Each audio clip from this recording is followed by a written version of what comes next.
Vaja za ponavljanje življenjskih modrosti po učbeniku življenja Martina Kojca. Udobno se namestimo. Globoko vdihnimo in izdihnimo.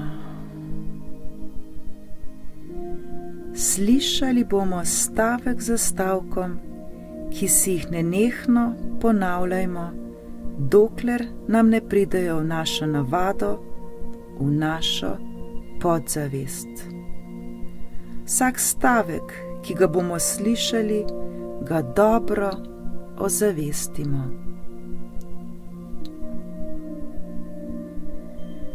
Če človek hoče nekaj izsiliti, pride vedno nasprotno od tega, kar hoče. Če človek hoče nekaj izsiliti, pride vedno nasprotno od tega, kar hoče. Pri vsakem hotenju je prepričanje na nasprotni strani od tega, kar hočemo. Pri vsakem hotenju je prepričanje na nasprotni strani od tega, kar hočemo. Prepričanje, da se bo nekaj zaželenega zgodilo, učinkuje samo tedaj, če je odsotno vsako človekovo hotenje, vsako izsiljevanje, sleherni strah in vsaka skrb glede prihodnosti.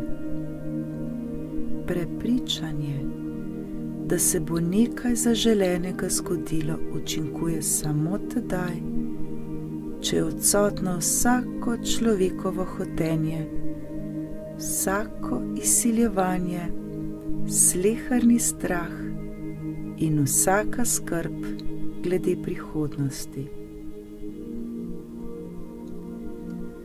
Človek hoče nekaj izsiliti le tedaj, če je prepričan, da se bo zgodilo nasprotno, kar želi. Človek hoče nekaj izsiliti le tedaj, če je prepričan, da se bo zgodilo nasprotno, kar želi. Človek lahko uzdravi in uspe šele tedaj, če zdravja in uspeha noče izsiliti.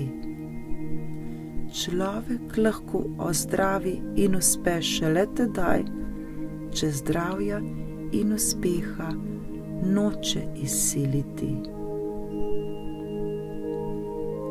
Človek postane brezbrižen do vsega in more pustiti prihodnosti prosto pot šele tedaj, ko je dodobra in docela spoznal, da je vse, kar se dogaja, vnaprej določeno, da je vse modro in dobro, ter da vselej služi samo izpolnitvi in izboljšanju življenja.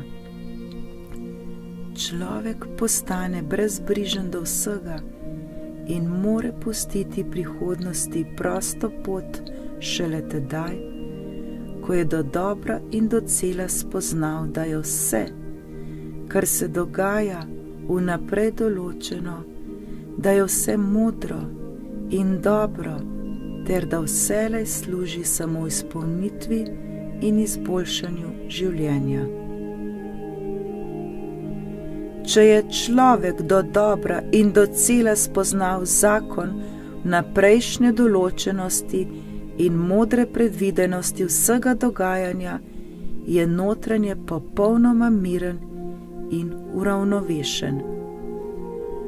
Če je človek dodobra in docela spoznal zakon vnaprejšnje določenosti in modre predvidenosti vsega dogajanja, je notranje popolnoma miren in uravnovešen. Če je človek notranje popolnoma miren in uravnovešen, je avtomatično prepričan, da se bo vse, zaželeno zgodilo. Če je človek notranje popolnoma miren in uravnovešen, je avtomatično prepričan, da se bo vse zaželeno zgodilo. Vse želje se lahko izpolnijo le, če ostane človek v vseh življenjskih položajih notranje miren. Vse želje se lahko izpolnijo le, če ostane človek v vseh življenjskih položajih notranje miren. Idealno stanje človeka je absolutni notranji mir v vseh življenjskih okoliščinah. Idealno stanje človeka je absolutni notranji mir v vseh življenjskih okoliščinah.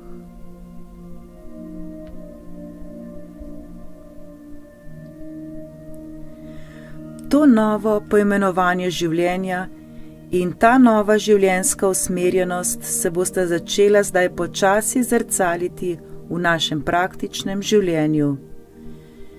Spočetka bomo delali še mnogo napak, toda napake so zato, da se na njih učimo.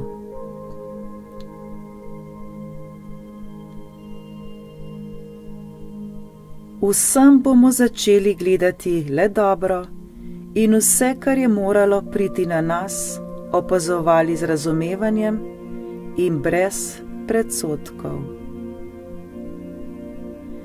Vse osebne sklepe in odločitve bomo sprejemali v svojem praktičnem življenju samo v popolnem soglasju s svojim notranjim jazom, ne da bi zunanji svet karkoli vplival na to. Potem se bomo vedno lahko zanesli, da so takšni sklepi pravilni.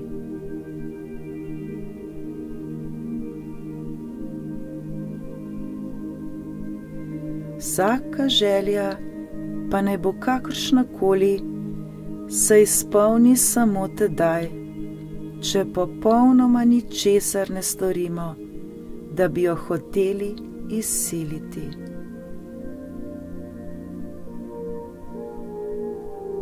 Prikličimo si v zavest, da se vsaka želja izpolni le tedaj, če njene izpolnitve nočemo izsiliti, če nam za izpolnitev sploh ni mar.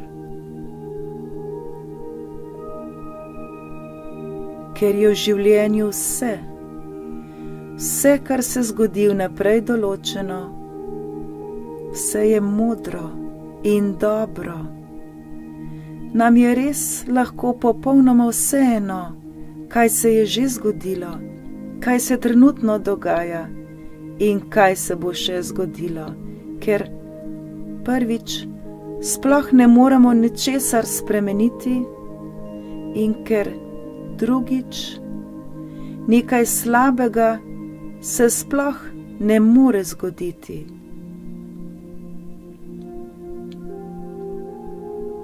Pustimo prihodnosti docela prosto pot.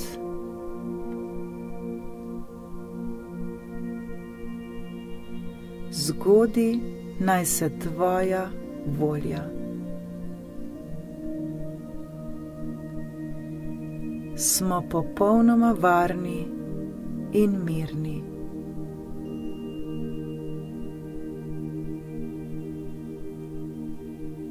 Vsak dan nam gre v vsakem pogledu vedno bolje in bolje.